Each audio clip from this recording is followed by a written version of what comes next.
right, everybody. I am pretty sure we're live now. How are you this evening, sir? Man, I'm doing fairly well, fairly well. Haley, you look like you're doing better than me. Well, trying to get some of this sunshine before it go down tonight. Yeah, I We'll see see, you. man. A lot of them You on my outside. You're outside with the mosquitoes. no mosquitoes in Terry. There's no mosquitoes. Oh, there are no mosquitoes in Terry. Okay. No mosquitoes in Terry with Ernest Perry. Okay. Ouch. If you say so. If you say so. Yeah, exactly. Ouch. Um. So, sir, What's going what? on, man? What's happening? What's going on? What's new? What's new? Seems like we should Well, have some of that Ken Wade sound effects, bullets, machine gun. we I, will never have bullets and machine guns. Okay, we might have doves and rose petals hitting the ground, but we will never ever have bullets and machine guns okay, okay. on this show. I don't think that doesn't fit this show. I don't think your wife would approve of that. Oh, That's no, not what we're that's not what we're aiming for. no. Of course not. Um, well, you already know I've been out with that little C word, and I ain't talking about little C that used to rap with Puff Daddy. Ain't talking about little C's. No. You be out the big C with the big C. I've You know, been it's I've been considered the big out C. out. I've been out. I'm trying to Out. Where make you sure looking that at? we're on Facebook Yeah, here. I had a thing pop up say you're live now Okay, on Facebook. on Facebook. Okay, Popped well it up ain't on on my mine. phone. So for whatever reason, usually Somebody it's let on you mine know. It too. say yeah, between the blue lines, live now. It just popped Okay. up. So Um.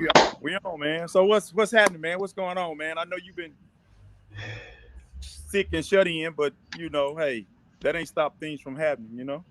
It has stopped things from happening. It has started things from happening for me with the way I look at things. Started looking at things a lot differently. Um, Looking at how I do things, how I approach things, uh, myself, issues with myself, or Mm, trying to stay stress free about things that I can't do anything about, people I can't do anything about, but I right, still right. am concerned about because I've been home watching TV for almost a little over 2 weeks straight. And Mm, so the troubling part again is the brazen shootings in the middle of the day. These children are carrying guns. I talked to someone yesterday that was quote unquote in the game to a point, or was at least, and mm. knows a lot about what's going on in the streets. He's in his mid 20s. And when a mid 20-year-old tells you that Mr. Chloe is crazy out here, and he said, not quote, these kids are crazy. He's not talking about his age group, his peers, 25, 22. He's talking about 15 and 16-year-olds. He's saying that these folks are carrying guns on a regular basis, right? Right. This is from him, and he's going to be on the show. He gets his nerve up, I believe, and he's going to have some younger folks on the show with us as well, I, because yeah. like I told him, people hearing from me and you, and I'm 55 and you 52, 53. Or how old are you? 52, I'm 51. 51. We don't have all the answers. I'm not in the streets. I was in the streets today, and my streets consisted of going to Marshalls, TJ Maxx, Burlington, Jason Deli, and Hudson's. That's my street. So, Right. but Right. he kept saying this, Ernest. He kept saying this for probably we talked 20 minutes, and he talked 18 of the 20 minutes. He kept saying these kids have nothing to do. He kept saying that. He kept saying it. But they got a rap song out. If you make it to be 25, you're an OG. I think I heard that in the lyrics somewhere. If you make it to be 25, you're an OG. That's Wow. that's a man. Can you believe that? Wow. 25 is the OG life expectancy. So if they're OG at 25 and I'm 51, that make me what? That makes you a Moses G or somebody. But I yeah, know, man. if they're, but see, they're looking for us to have the answers, the blueprint, right? And so I said that to say this. This last shooting that they had over here right in front of the apartment complex, the crossings, right here at Ridgewood at like 11:15 is when the shooting Right, happened, 11:15 a.m. And from I had one of my best friends, he was on his lunch break at work, and he's mobile, and he was across the street eating lunch. Right after it happened, he pulls up and he goes gets lunch at the subway, and he sees all these people come out of the apartment complex, and he mm, said that's where the guy was coming from. He said it's like the whole apartment complex over there at 5880. How do I remember the address? We'll find out in a minute. 5880 Ridgewood, the Crossings apartment, right? right, He said it was so many people out there from that place. And so that reminded me of when you and I, when we had our security company, which we still have, when we went over there and we bidded for that contract, and we came up, we did a threat assessment, right, and we got with some friends of ours that work for the police department, and we pulled the calls for service, right, and we saw that it was so many calls that come out of that one set of apartments. It was so many calls that come out of there. I can't say a percentage off the top of my head. I'd say for precinct 4, that whole precinct, I'm going to guesstimate, and I'm going to go on the high end. 25% of the calls came out of that apartment complex. Out of that apartment complex, and we talked to yeah, some of the officers over there that were part-time officers. I mean, security officers, courtesy officers, and they told us that they had been shot at, that one of the officers was robbed. They regularly break into people's apartments. They regularly have shootings. They regularly have all these issues. And so you and I came up with a plan. right, We came up with a plan to cut all that out, just us two. And one of the plans, one of the techniques that we were going to use is if you have that much trouble in one concentrated area, you just concentrate your manpower in that area. You concentrate your manpower, and your patrols is 24/7 for 2 months. And you just concentrate until that element just decides to leave on its own. And we've done it before. yeah, yeah. Uh, We we moved were neighborhoods, whole Right. We move neighborhoods. neighborhoods. We call it evicting people. We come in, we're gonna evict certain people. We use the term evict, but we didn't legally, I guess, evict them. So when you have a problem spots like that, that can be taken care of. But I'm not gonna let that fester on day after day after day after day after day after day, month after month, year after year, until if you look up the reviews for that apartment complex, some of them are really funny because one girl said, "I am so glad to be out of that hellhole of an apartment complex." If you look up those reviews, you'll see people have really bad reviews about that place. Yeah, yeah, yeah. So that's just two guys putting their heads together, saying this is how we're gonna deal with the issues over here at this complex. You know, I don't know, man. I've been doing a lot of thinking today, man. And if I had the answer to the help, I know we'd be a millionaire. But um, let me tell you about my day. I went to Crystal Spring, Hazelhurst, to eat, and me and my wife just rode around in the country part of it. At least she called it country. I thought it was New York myself. But anyway, um, we just rode around, had some thinking to do, and then the thing came over I forgot about it. The thing came over my phone about the crime, the crime march that Kenny Stokes was having. Right.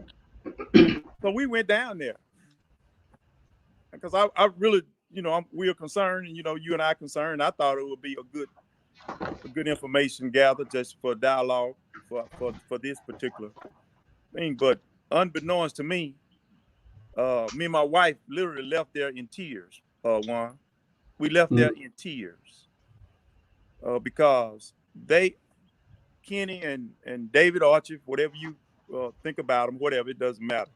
It wasn't political, I don't think, today. And you had Chief Vance, you had Chief Davis, Sheriff Vance and Chief Davis, and of course, the mayor wasn't there. I didn't see him. Maybe he came and he left. But the striking part was they had victims' parents and family to get up and talk. And there was a young lady, her father, little child, I think she was no more than maybe, if she was a teenager, I'm pushing it, 12 or 11 maybe.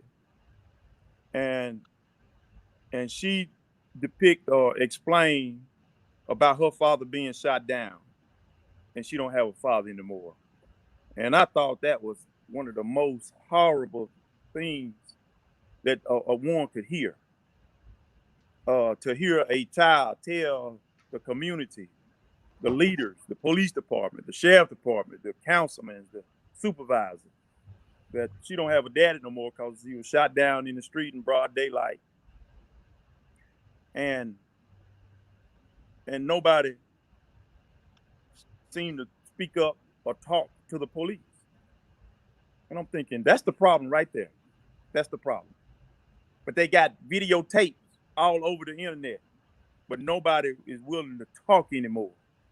If we don't start talking when it's not us, and I may have a echo because it sounds like I'm talking all over tear right now. I hear my voice down the street. You're good. But anyway, if we don't start talking when it's not involved, when something happened to our family, or we get on TV, we got rewards and stuff, we want somebody to say something. But people know exactly what's happening. People see what's happening. People know who's doing these crimes. Parents. I was talking to a couple of gentlemen. Parents know what their children are doing. We're going to have parents calling somebody. You might not need to call the police, but if that child got anybody have any influence on any of these children or any of these kids that's doing this crime, somebody need to get to those kids and just have a conversation with them and let them know, look, this is no video game. This is real. Parents, children shouldn't not supposed to bury their parents. Parents not supposed to bury their children. It's supposed to be vice versa. And for a little child to say, my daddy was shot down, boy, that was so heartbreaking to me. Shirley, I looked over at Shirley, she over there crying. Then I said, "What you crying for?" She looked at me, she said, "What you crying for?" but it was just to hear that. But and then Shirley said something that was interesting, and there was quite a few people there. But we was talking, they were preaching to the choir, because those people there are concerned. The people that's not concerned, that wasn't there, those are people that need to hear that message. Those are the people that need to hear what those family members. I mean, they had family member after family member that get up. One woman, she got up and she was so passionate, and she said a couple of 4-letter words, and they tried to take it from her. She said, "Don't touch me. I'm mad because somebody seen something. Somebody knows something. I seen videos. I seen Facebook posters, and somebody knows something. If it was your child, you would want somebody to speak up. And they're not calling snitch. It's called looking out for your community. And if we don't start looking out for our community, because the police can't be everywhere all at the same time. But that's what it's going to take, Juan. It's going to take the community to stand up, speak out, see something, and say something. If they don't want to call the police, there need to be a network or somebody they can call and say, "Look, Ricky Joe is a bad kid. Y'all need to check him out or something. I mean, it ought to be a way where the information could be passed along so we can get to these people, because when you get a shooting and one person gets shot, you're losing two people: the person that did the shooting and the person that was shot. So and I've been wrestling with my thoughts earlier, and I told you this before about they're just gonna have to kill each other out, and that may be horrible to say, but when the young, they just gonna have to kill each other out. And I said that to say we almost have lost that. I don't know what you call them. They're not millennium. They are younger than that. I think we call them from the age of 15 to 35. Generation Y. It's a Generation Y. I Yeah. think we have lost those. So I think there's need to be programs for our younger between 15 and below. But there's some help. do you think we lost them or did we give them away? Is it their fault or is it our fault? Because losing them means that well, them losing themselves mean they had something to do with it, right? They had something to do with it. But us giving them away, us not taking the time, us not making sure that, like that young man told me yesterday, we didn't make sure that they had something to do. All the basketball, he kept mentioning simple things like gyms and basketball goals. Gyms and basketball goals. All the goals are down, all the gyms are closed. They didn't close any gyms. They didn't close any programs. So again, we keep going back to what they did. They can't do anything. They're teenagers. What can a teenager do? If I told you a teenager did that, you get mad. We get mad and say, "Oh, the teenager has all the control. The teenager did this, and the teenagers did that. Look what they did. They're out of control. You can't control." So now you're an adult and you can't control teenagers now. But they can be controlled right down 20 eastbound at the Beardman Road at the Beardman Road exit at that movie theater. They control real well, aren't they? Aren't they controlled over there? Don't they go watch movies over there? Aren't these the same teens that go from Jackson down to the theater down in Pearl? These the same folks, same teenagers, right? And they might have one police car out front. They might have one police officer in the lobby, and that's it. They ain't got a whole 20, 30 cop cars out there. They ain't all up in the parking lot. They're not doing all that stuff. And you remember we talked about Chick-fil-A. The same kids, these are the same kids at Chick-fil-A in Byram. It's the same kid with the dreads in his head. That's that same kid that's at Highway 80 in Ellis. That's the same kid.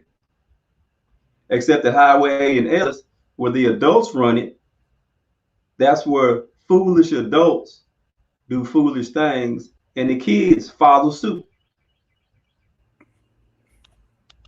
Them same kids, Sperry. These same folks. They're the same kids. They didn't grow up different. It's the same from the same street, the Washington Edition, from Hill Street, from Top Street, from Hare Street. The same kid. At Chick-fil-A. That is at McDonald's. At Chick-fil-A, that same one. So again, we're dealing with an adult problem. This is an adult problem. This ain't a kid problem. This is not a kid problem, because if the adults would have let you do what you wanted to do, what would you have done, right? So we're dealing with an adult problem. This is an adult problem. This is an us problem. It's not an them problem. Yeah. But and then one of the parents said that today, we need to teach these kids let's give them a Bible, teach them some Bible verses, because if they're gonna learn whatever being taught to them, I guarantee you that. So if you're not teaching them, somebody is. Right. He made that perfectly plain. He said if the parents are not teaching them, the streets are teaching them, and the parents know it. So, we don't do the Bible verses in the churches. And I know, we can get into that, but I'm a strong believer. I'm a faith-based believer, and I'm a strong believer in prayer, and that God still, regardless how bad it is, God still has everything in control. Um, and he always tell you about uh, your beginning. I heard the sermon today. He always tell you about your beginning and your ending, but he don't never tell you about what's going on in the middle. But one thing we can be assured of, if today is not your last day, if it's not the ending for you right now today, that means things are going to get better. So, and I thought that was very interesting, and it resonated a lot with me. So if my end ain't right now, if today is not my end, that means things are going to get better. So that's uh, kind of gave me some encouragement that things are going to get better because God is in control. But we have some things to do in the middle as adults, like you say. We do have some things to do simply because we got to live here. We have to live here. We have to deal with these young people and old for that matter. So, because I don't think crime have no age, but with everything that's going on, the pandemic, the free checks, and all of this, and the fights at the restaurants, and this, people, you got family members dying and people are getting sick. If that's not the end, I am a strong believer things are going to get better. But how do they get better? The $1 million question. We've been talking about it, and that's why we created this platform. How do they get better? Do it get better by saying, ain't nothing we can do about it? Do it get better like that? By saying that But that's what we keep hearing though. That we be, So yeah. That's what our folks, our leaders are telling us on television. After every homicide, after every, especially if it's a domestic, there's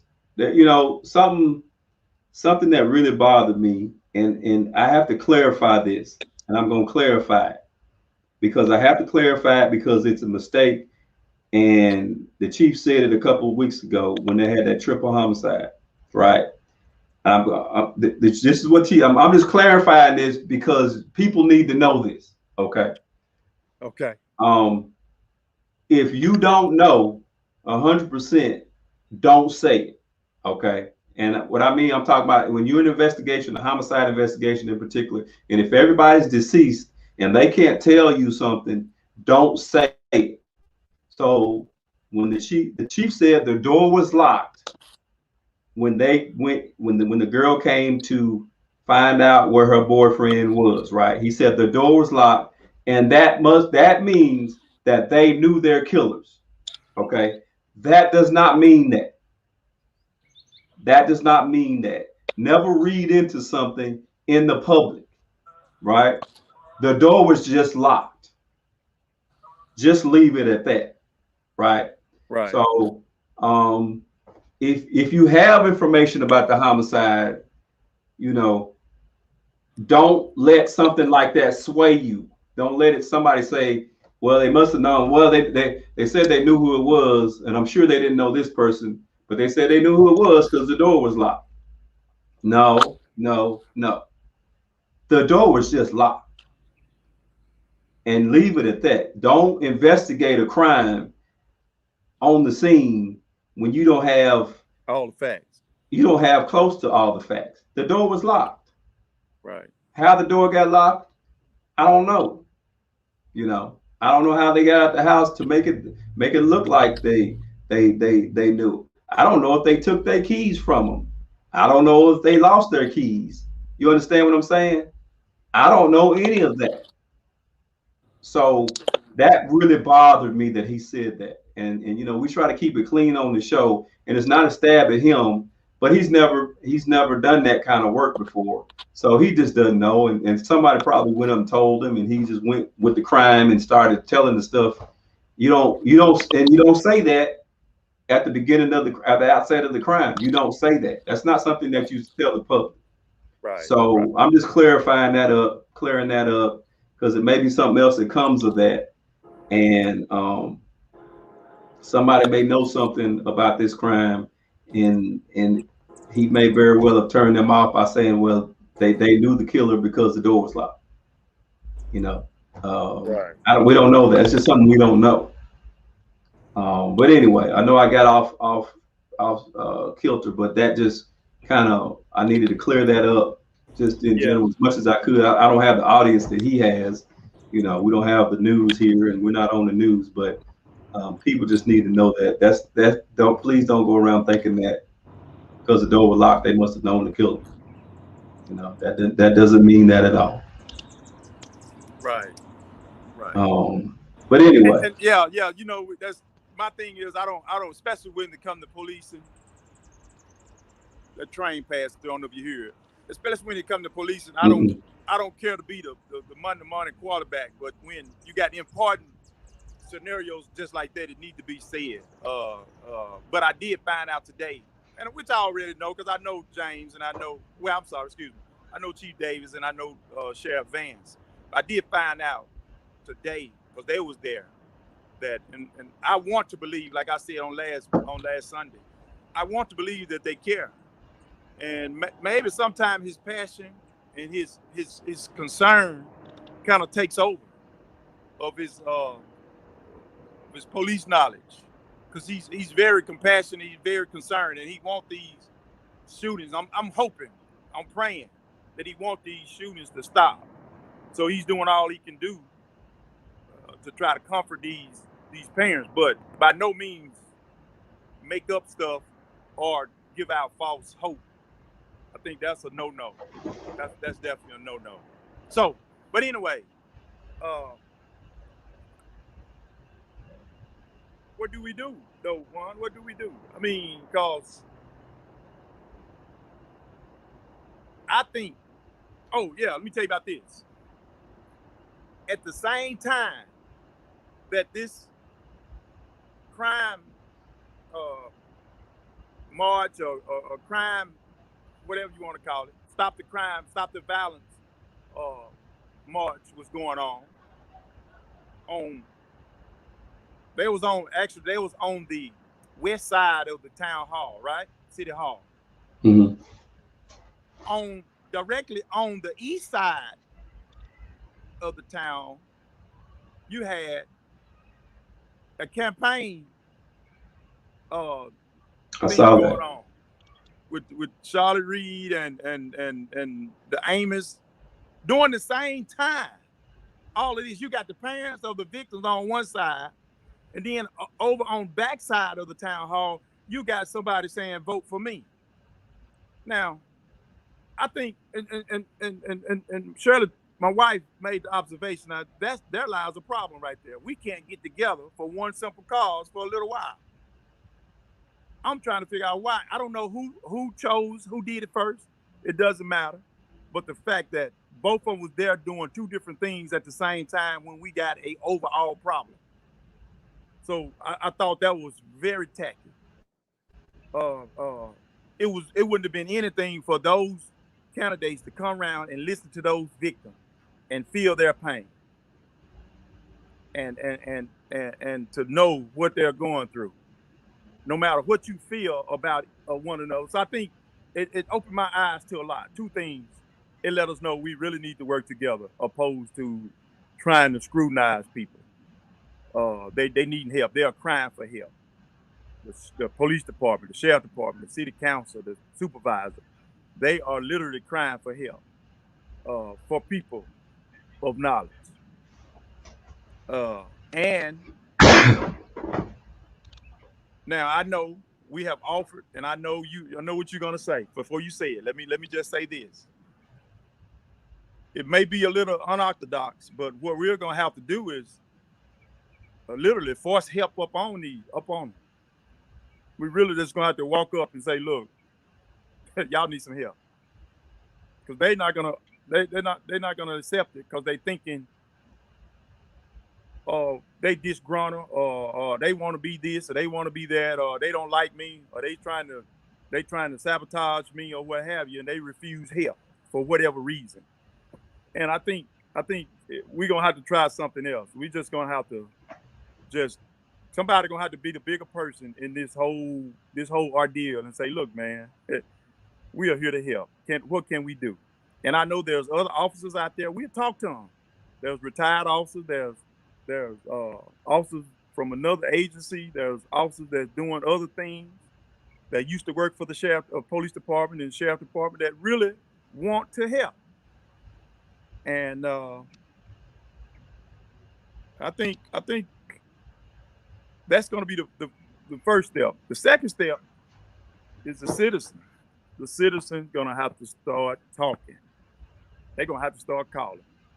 I don't know. They used to have a hotline where you can call and not give your name. I don't know what 355 tips. I think that's the name of it, but that's not working.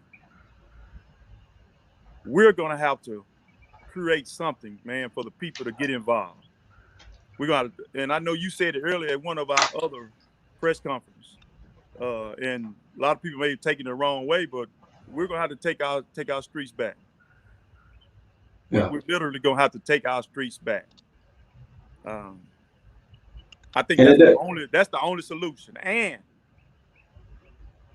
like you was talking to the young guys, we're going to have to get these young people, these young OGs, 25 years old, involved, because they know a lot. They know what's going on. And once, I don't know if anybody listened to them, they got a lot to say. And what better people to police their themselves? What better people? Police your own. Police your own. What better people? So I think that's one of the solutions. And I don't think because he got a tattoo or he got dreads or he got teardrop in the eye, I don't think you need to take his information lightly. I think he's a very credible person, opposed to because they're living in these streets. They are living in these streets every day. They are living where the police are afraid to go. They are living where the supervisors and the councilmen are afraid to go. These people are living there. So what better people? What better people? Who are we to say, they don't know what they're talking about?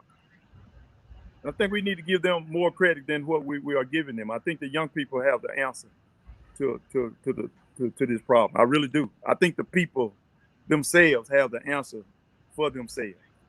Because you ask the average one of them, they don't like the crime, but at the same time, check this out, at the same time, they are packing a gun just to defend themselves. Yeah. They don't want to have to shoot nobody, but they will without a blink of an eye. Oh my goodness, that's scary in itself. I don't want to shoot you, but I will. That is scary in itself. Philosophically, they're shooting themselves. Yeah. We're killing ourselves. Yeah. They're shooting themselves. They don't see it. They don't see it because they think it's survival. The smart people see it. Comeback. The smart people see it because they're looking at future. Their future is not, our future, I want to live to 96. Their future is they want to live to 25, 26. Right. I want to live to the ripe old age of maybe 30. That's a reality. Yes. Yeah, but we have to instill in them that 30 is still a child, and the other part is like you saw at the crime summit, the march, you saw somebody's mother crying. When they're out in the streets, they forget about their mother. They forget about their sisters. They forget about their own little children. Some of them have children. They're 15, 16. And they're stuck in that moment of the streets. They're stuck in that moment of the street. And the streets is all that matters. When you watch, I sit up and watch, when I was out, I was watching the first 48. I just kept watching it all over and over again, kept watching it and kept watching it. And it always ended with what? The family crying, they having a picnic. The person usually has a child, and usually a young child, and everybody's sitting there crying, and the person who did it, they've gone to jail and they've pled. They either got life, double life, 30 years, Their partner got 20 years for being accessory after the fact, and now everybody's ruined, and everybody's gone on to the next act. And that's what troubles me the most. It's not the act; it's that everybody keeps going on to the next act. Right. Everybody keeps moving on to the next act. We keep moving on to the next act, and we got to stop moving. We got to stop. Ridgewood at 11:15 should be it. That should be the last act. Not waiting on the next one. That should be it. We should be saying this is it. We're not doing this anymore. We're not gonna Right. do this anymore. Right. Right. That's enough. That's You enough. sent you sent me an article about the police department, about the neighborhood. You remember that? What Yeah, police department that was that? That was where? Was that in? Was it in Detroit? it was in Detroit, where the officers were infused in the neighborhood. They walked the neighborhood. They knew all the people. They stayed. They literally, this is what they did every day, right? Right. They parked their car and they got out. And we call that walking beat. But they parked their car and they got out. Right. That's what they did Right. every single day. And day in, day out, that's what they did. Right. And that's how you learn who did what, because if you're going to everybody's house, they don't know who told, because you went to everybody's house. Right. They Right. don't know. And if five people tell, or like the lady said on the lady said on the first 48, it was somebody got their car shot up and somebody was dead in the projects, and everybody out there. They was out there when it happened. And when the cops walked around and asked who saw anything, you saw them get up and start walking off when the camera came around. And one lady came up to them and she said, I saw what happened. And they said, okay, man, just hold on a minute. We're gonna act like we're just talking to you about whatever, and then you can hurry up and sneak into the car so won't nobody see you. You know what that lady said? I don't give a damn if they see me or not. That's the type of person we gonna need. That's what we Yes, need. That's exactly. what we need, because we can't let the streets take over. We can't be fearful of the street in our own home. I mean, you locking the doors for what? For nobody to get in, or for you can't get out. I don't You like understand. exactly. You right. When you on the floor, when bullets going on, Jackie Amos wrote something on Facebook a few days ago that her mom over there in Bel Air, that and I don't know if it was her aunt and her mom or somebody, they were on the floor because somebody fired a few shots, right? And you don't want your older people to be on the floor. But then in South Jackson, a few shots is every 2 hours. But your kids, when you're outside, when I'm outside with Cameron is 5, and I'm sitting outside, he hears a gunshot. I always tell him somebody dropped something. Papa, somebody shooting. We'll be outside. He's playing, and boom, boom, boom. I say, no, somebody's building something. Somebody's hammering something. This is what I'm saying to a 5-year-old. To a Right. to a 5-year-old. I almost said that, Perry. I almost said that word because I'm upset because so when you tell me about Shot Spotter, right? We had Shot Spotter. Shot Spotter is a device that helps you zero in on the shots, right? And you can find out who's shooting in a millisecond. They use it in Chicago. They use it in Detroit. They use it in Afghanistan. They use it all over the place. And we had that. And we didn't put the effort in to operate it properly. Well, so we just let it go. It's gone. We never properly manned it. We never properly used it. How do I know that? Because I know the person who was the one that operated. He's retired now. He said, Chloe, we didn't even work that nowhere near halfway right. Shot Spotter works. It works Mm. all over the country. All over the country. It's called Shot Spotter. Look it up. Shot Spotter. And we had it. And we didn't use it It didn't properly. get you sure it didn't get overworked and blew up or something. No, no, no, nothing. They didn't do anything. And if you're a police officer watching this, you already know. Especially if you're a dispatcher watching this, you already know. How is that working in other cities, but it don't work here? How is it working in a whole nother country, but it doesn't work here. The same old stuff. They're not doing what they're supposed to do to handle business. They're not paying their bills. They didn't properly man that device. They didn't properly dispatch the calls. They didn't do any of that. And so subsequently, we still have people shooting everywhere. Every day, some of the same people shoot every single day, all over this city, all over the city. Right.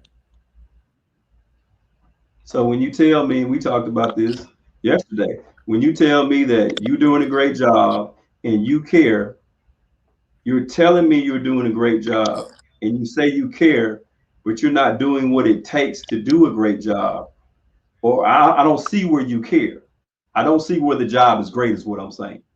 I Right. don't see where the job is great. I get you telling me. I get it. Right. I don't see where you tell me you care, but I don't see that you care. Right. I Right. want to see that you care. Right. We get. I'm listening. I mean, I hear you. I hear you. I mean, I promise, I hear you. I hear what you're saying. I hear what you're saying. But my thing is, you hear what I'm saying, but you're not listening. And I think Right, right, there's a part to listening don't have anything to do with sound. You know what I'm right. saying? There's a part to listening don't have anything to do with sound. I think it's more of a feeling. Do you feel me though? Do you feel me? Do you feel me? Have Jack, excuse me, have the chief or the sheriff or the mayor or the supervisor of any agency had to go tell a parent, knock on the door in the middle of the night and tell a parent your child just been shot and killed? Have they have to ever make that phone call? You and I have did that. We have made that knock. We have went and picked up the parents and brought them to the hospital. We have did that. But until you have done that, you're not listening. You're not listening. The streets are crying out. I don't think the powers that be are listening right now. They hear. They can't help but hear. But I don't think they're listening. They don't feel what the people, and the reason why the people are not crying out, because they have lost confidence. They don't think nothing. They have came to the point where nothing is going to happen. I have heard people over and over, time and time again, because they heard it so much. There's nothing the police can do. If I wanted to shoot you right now, there's nothing the police could do. That's what they use. That's their thing. If I just want to pull a gun and shoot you right now, what can the police do?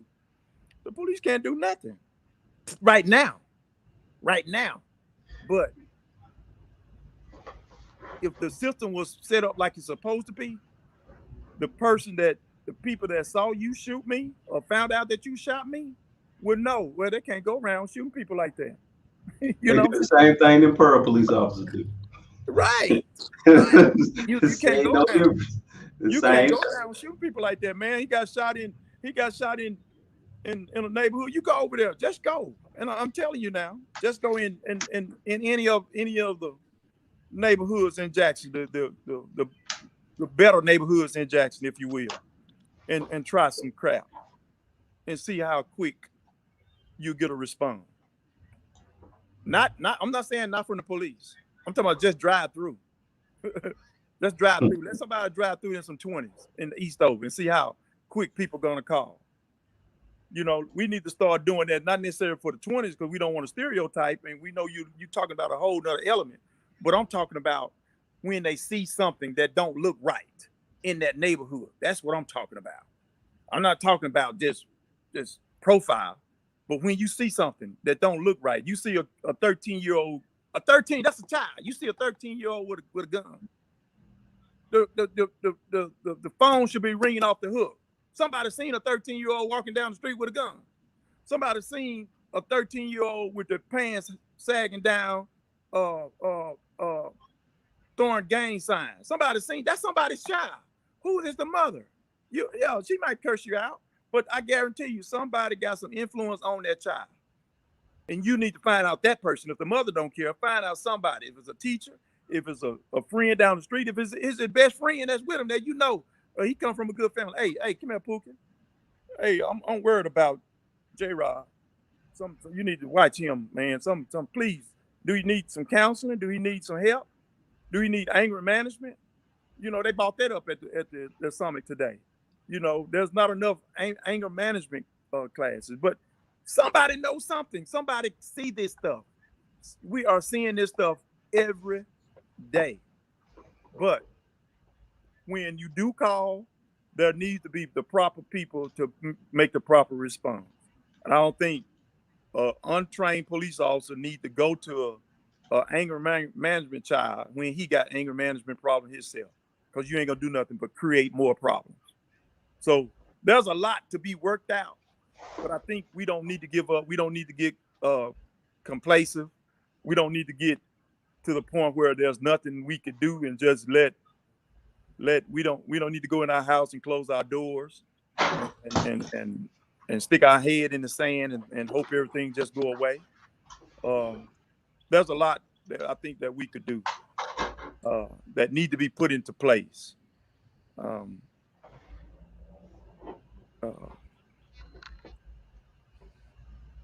don't know, man. It just gets to me. Sure, I know everybody. Some people say, man, you live down in Terry, man. You're not where, man. Please, I got family, I got children, I got businesses that's in Jackson. I got a 25-year invested interest in Jackson. All the work I have done is gone in perils. I hope it wasn't in vain. And I know I did some good work. There was some officers did good work there. All that don't need to go down in vain. There's some retired officers that did some extremely great work. And I don't think that work needs to go down in vain because you got somebody saying there's nothing we can do about it. I think there is. There is. And if anybody out there, I don't know how many people watching today or checking in, if anybody out there know how to get to or got the ear of the chief or the mayor or the supervisor, and you can inbox me or text me or give them my number. Tell them, please contact me. I've been trying to contact. I am willing to do what I can do without any scrutiny, without any criticism, because we all are going to have to get together and work this thing out. I promise you, that's the only way it's going to change. We stop trying to be better than, and you know what? I was talking to really jump the subject in a sense, but pretty much on the same line. I was talking to, I don't know if maybe my daughter or my son, and they were saying, Jackson got this popularity thing. If you're not popular, you're not banging. So that's the thing, that's what's going on now. Everybody want to be the main, or everybody want to be the man. Everybody want to be popular. They don't check resumes. They don't do nothing. I had one 27-year-old to say, if you hadn't been Tupac Shakur attorney, of you not Frank Milton putting billboards on putting pictures on billboards, if you ain't telling people to throw rocks at people, you're not going to get votes. You have to be popular to get votes. I'm thinking, wow, that's, I don't understand that. I don't understand that. But look at who we have.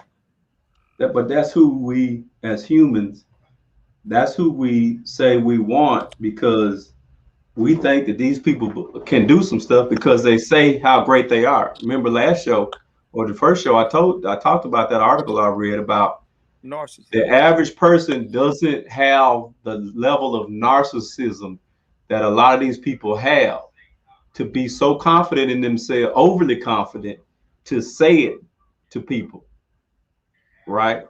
Right. And then you have to, once you verbalize it, then we go, oh, okay, that person really must be able to do this because they're saying it. I don't have the cojones to say that I'm going to do that. Even though I probably can, I can't, I'm not going to verbalize it. But these people tell you, hey, this is what I'm going to do. I'm doing a great job, right? Like now, we have politicians and police professionals saying we're doing a great job, and how can you, it's like, you're not doing a great job. I know that I know that that you're not doing a great job. but you can say that and say it in public. So what type of person can say that? You understand? Yeah, Where does that I come got from? It's like, so when we're talking about listening, are you listening to me? I know you hear me, but are you listening to me? And so, you want to be politically correct and you don't want to say things and you want to be nice and you want to keep making friends and you want to do this and you want to do that. But the bottom line is, I know that you're not doing a great job. This is not great. If this is great, I hate to see terrible. But you. so how can we get past that part? Let's get past the part that you think you're doing a great job and you think no, that you think you need to tell me that. Let's get past that part and let's make it to where it is a great job. Let's get past the ego part and I know it's the political part and I know so all that is not real or tangible as far as I'm concerned. And so the real part is, man, can you be real with me? Can we be like frank? Like people are dying. Can you just be real with me that you hadn't done a great job? And it's okay. You might not have had a lot to choose from. You might have made some mistakes. You thought you were going to do good. I'm sure. I know you wanted to do good. I ain't no fool. Everybody wants to do good, but you didn't do good. And so now let's see how we can make you do good. Because if you do good, I do good. Right? We'll do good together. Everybody benefits from the good job. So if James doesn't want to contact you because of he's upset at you because of ego, then that's James and Perry. But that's two people. So you minus 168,000 people minus two people. Yeah, So I what don't about the know if that's other the case though. 150? I don't know if Huh? that's the case. I don't know if that's the case. I know I contact James. I thought we Perry, had a pretty Perry, good Perry, relationship. Perry. I know we're on Facebook, but let's be honest. That's the case. And see, when we go back to the political stuff again, and being political and trying again, it's 168,000 people versus three people. That's me, you, and James. So what about the other 159,697,000 people? Why? What about those people? And Well, so that's what we have to get our leaders out of. Stop worrying about us two, or stop worrying about. Don't argue with Perry and Joe Blow, because it's more people out there that you need to be concerned with, other than just us two. right, And right. you should be concerned with those people. And you saying you're concerned with those people. That's what you're saying. That's what I hear you saying. As I'm concerned with those people, right? Right. I'm concerned about But these yeah, people. I guess you're right. There's way more people that can bring value to them than you and I. I'm sure there's Right. We can be tons we more can be people. friendly later. We can be nice later. We can be whatever later. And you're gonna be glad that we came together, and I'm gonna be glad that we came together later. Right. But right now, we've got an issue. We've got an issue right now. Let's pull up our big boy underwear and let's fix this issue. And if I can't fix it and you can't fix it, let's move on to some more people uh, that can help us fix it. There's some people out there. If it's not me, somebody out there. That's Please, all I'm saying. please, I'm That's all begging. I'm saying. I'm begging. That's I'm all begging I'm right saying. now. Please That's all I'm contact him saying. and let him because he need help. And I don't know if everybody need help. I mean, the city of Jackson need help. Everybody needs help. I need help. But Yeah, and calling help is everybody needs support. Everybody needs assistance. Everybody needs a hand. We all need a hand. and you Uh, have to start somewhere. and ego is rough, man. Ego is a hard thing to fight, man. When you fighting yourself and feeling like you inept, or feeling like you don't measure up, or feeling like whatever. It's you know, uh, it could be really rough some days, but you'll get over it, and it makes you a better person when you can put your ego totally aside and just squash it. You could be such Yeah. a better person. Well, I don't think I don't know everything, and maybe I learned a lot after the fact that I retired. But I sit back and thought about it. One, it's not a person that I dislike at all, and I'll tell my wife that today. And it may be some people that don't like me, but I guarantee you, it's because of something somebody else told them. It's not nothing that Right. I did personally. I can honestly say that 100%. But there's nobody that on earth that I couldn't work with. There's nobody right now that I couldn't Right. have a working relationship with. There's nobody. I can honestly say that from the bottom of my heart. There's nobody that I couldn't have a working relationship with. Honest, where I bring value to them. There's nobody. Right. So And it may not be you. Like I tell people, I may not bring value to the table, but I right, know a whole lot of people. I know a whole lot of people, you do, a you whole lot do, of smart people. you do. So That's why you my friend. you know me, I'll pick up the phone on you in a heartbeat and call somebody. Right, right, right, No matter what color, no matter what political party, be like, hey man, me and you was on the task force together. it, The Rankin County SO, I can call folks. I can right, call folks in Madison. I can right. call folks across the country, in Albuquerque, New Mexico, in Right. Sacramento, in Michigan. I'll Exactly. just pick up the phone and Yes. be like, listen, so and so, this is so and so, this is what so and so does. He's doing a great job. This is what so and so needs. Talk to y'all later. I'm out. Right. And from there, just let the ball roll. Just let it roll. I love doing that kind of stuff. I love doing that kind of stuff. Yeah. Yeah. Yeah.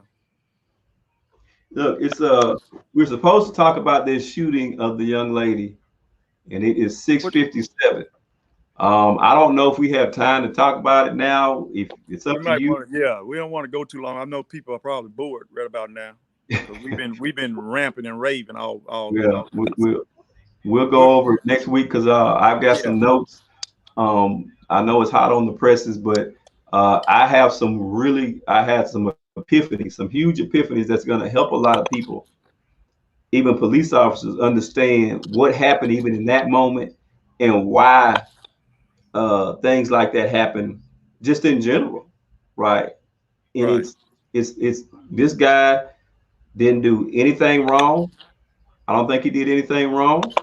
Um, but it doesn't mean that everybody would have done what he did, you know.